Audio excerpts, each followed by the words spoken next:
ये आंदोलन हर उस व्यक्ति के लिए है जिसका रोटी से नाता है, जिसका रोटी से रिश्ता है, जिसका भूख से रिश्ता है। और उसी सिलसिले में अब हम पूरे देश में महापंचायतें कर रहे हैं। उसकी बात तो हम तो कह रहे हैं ना, हमें एमएसपी की गारंटी की खरीद का तो कानून दे दो।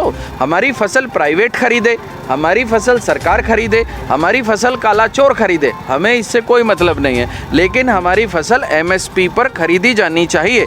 हम उस वाक्य से संतुष्ट नहीं हैं जो प्रधानमंत्री जी संसद में खड़े होकर पूरे देश को भ्रमित करते हैं कि एमएसपी थी, एमएसपी है, एमएसपी रहेगी। ये नहीं चाहिए।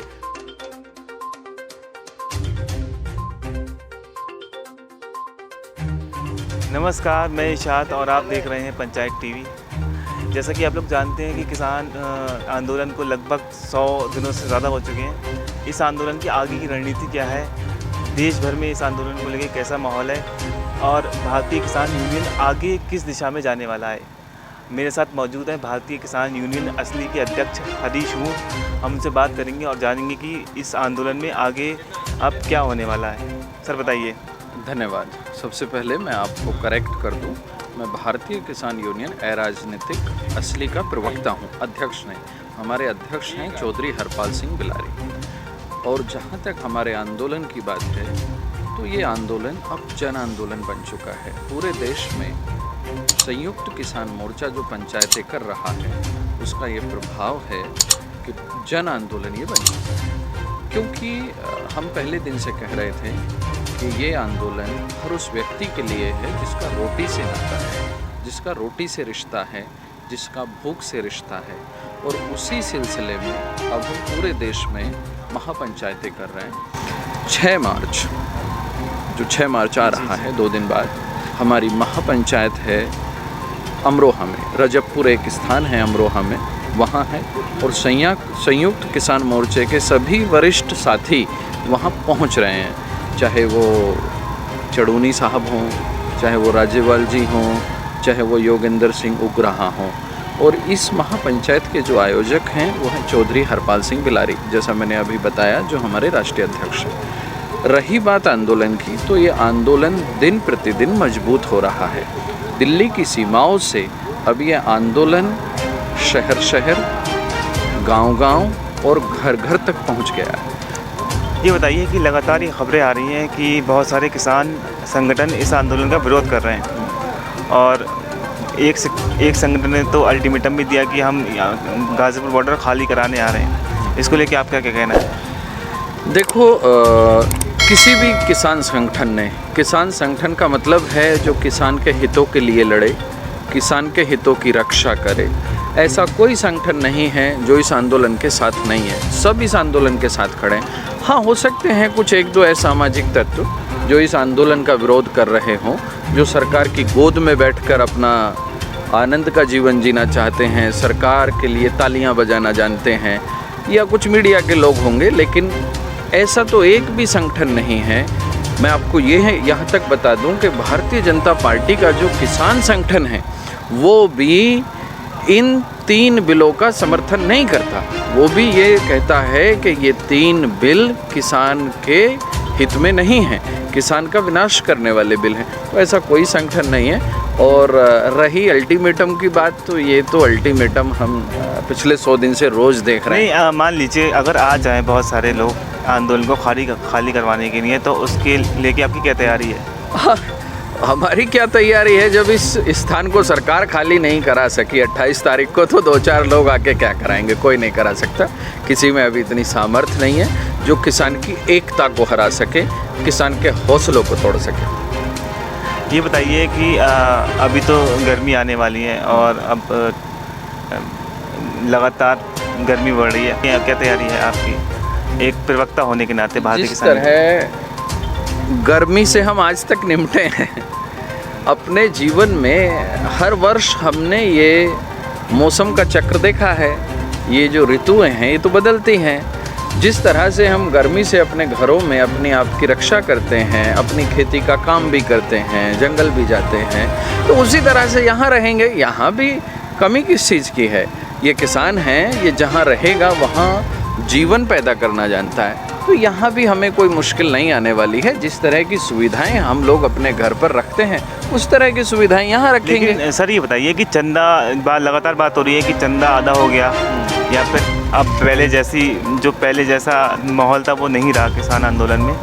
तो आपको लगता है कि ज़्यादा वक्त बीत जाने की वजह से वो धार जो पहले थी वो नहीं रही, या वो चंदा जो पहले आता था जैसे आता था वैसे नहीं आ रहा? नहीं, देखिए यहाँ पे भारत का एक एक किसान इस आंदोलन पे नज़र लगाए हुए है और आंदोलन को पूरा सहयोग कर रहा है। हर किसी का पूरा सहयोग है, हम ऐसा नहीं कह सकते। जब जब यहाँ जिस चीज़ की ज़रूरत पड़ती है किसान पूरा सहयोग करता है। और आने वाले समय में गर्मी है, गर्मी से निपटने के लिए चाहे हमें पंखे चाहिए, चाहे वाटर कूलर चाहिए या जेन सेट चाहिए, तो उसमें क्या है, वो भी सब हम लोग इकट्ठे हैं, एकजुट होकर उन सब चीज़ों को भी उपलब्ध करा लेंगे। ऐसा कुछ नहीं है कि भाई यहाँ चीज़ें कमज़ोर हैं। ये इस तरह से है कि अब तो ये हमारा घर है। ये जो टेंट आप देख रहे हैं ना इधर उधर, ये टेंट नहीं है, ये हमारा घर है। अब हमारे दो घर हो गए हैं, एक तो गाजीपुर बॉर्डर पे हमारा घर है, एक गांव में हमारा घर है।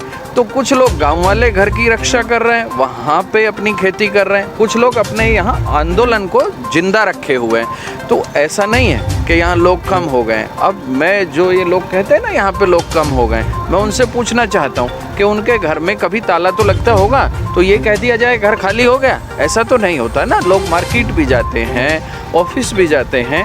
तो इसी तरह से किसान अपनी खेती भी करता है, बाकी काम भी करता है, सामाजिक जिम्मेदारी है, पारिवारिक जिम्मेदारी है, और आंदोलन सबसे बड़ी जिम्मेदारी है।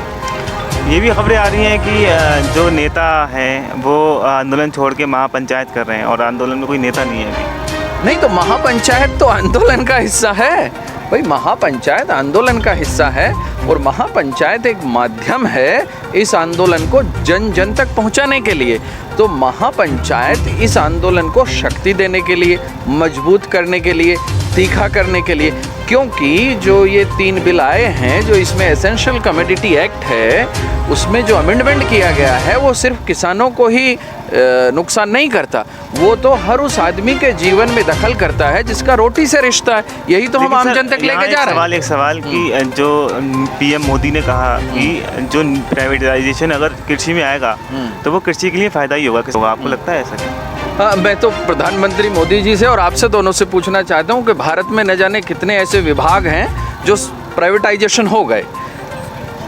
एजुकेशन भी प्राइवेटाइजेशन हो गई, चिकित्सा भी प्राइवेटाइजेशन हो गई। तो आपको क्या लगता है कि जब आदमी बीमार होता है तो प्राइवेट हॉस्पिटल में जाके उसका फ़ायदा होता है? प्राइवेट हॉस्पिटल अपनी मनमर्जी से चार्ज करता है, प्राइवेट कॉलेज अपनी मनमर्जी से चार्ज कर रहे हैं। इसी तरह से जब खेती में ये सब चीज़ हो जाएगी, कॉरपोरेट आ जाएगा, तो अपनी मन मर्जी से वो हमारी फसल खरीदेगा।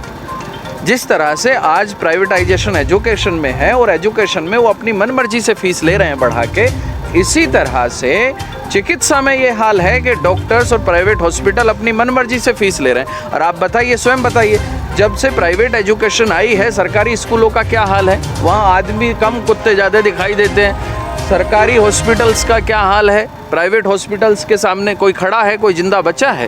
तो कहाँ से बचेगा? और रही उसकी बात, तो हम तो कह रहे हैं ना, हमें एमएसपी की गारंटी की खरीद का तो कानून दे दो।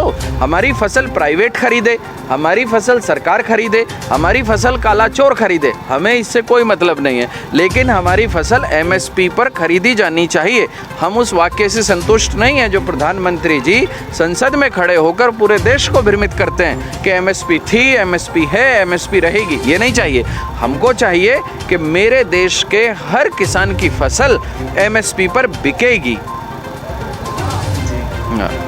तो क्या कितना लंबा चलेगा अभी आंदोलन? ये सवाल का जवाब तो सरकार के पास है, हमारे पास नहीं है। कितना लंबा चलेगा? जब तक सरकार नहीं मानेगी तब तक। हाँ बिल्कुल, सरकार आज चाहे आज हमको घर भेज दे, हमारी मांगे मान ले, हम आज घर चले जाएंगे, कल मान ले, कल चले जाएंगे। नहीं मानेगी तो सरकार को भेजकर और अपनी सरकार बनाकर और इन कानूनों को रद्द करके तब जाएंगे। तो ये थे भारतीय किसान यूनियन के प्रवक्ता हरीश हूँ, जिनका कहना है कि लगातार देश में महापंचायतें हो रही हैं और लगातार किसान आंदोलन पूरे देश में फैलता जा रहा है। आप देख रहे थे पंचायत टीवी। अगर आपको ये वीडियो पसंद हो तो इसको शेयर करें, लाइक करें और हमारे चैनल को सब्सक्राइब करें।